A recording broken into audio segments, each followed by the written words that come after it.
And అలాగే కళ్యాణ్ రామ్ గారు, మీరు ఒక పక్కనేమో ఎక్స్పెరిమెంటల్ ఫిల్మ్స్ లైక్ అమిగోస్ చేస్తూ ఉంటారు, ఇంకొక పక్కన ఇలాంటివి, రెండింటిని ఎలా బ్యాలెన్స్ చేస్తూ ఉంటారు?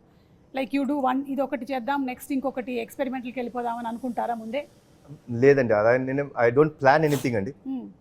వచ్చే కథ నన్ను ఎక్సైట్ చేసిందా లేదా చూసుకుంటాను, చూసుకొని దాన్ని బట్టి ముందుకు వెళ్తానండి. Okay, so it's not planned thing to do. అంటే నాది సింపుల్ ఫిలాసఫీ అండి. మనం అనుకుని ఏ కథ రాయించినాం, probably you are meant to have a film, you are meant to do a film, you will do it. Okay, so I believe that it's destiny where it has to be meant for you. Hello, ఎవరండి వెనక నుంచి చూస్తే అనిల్ రావిపూడి గారు లాగే ఉన్నారు?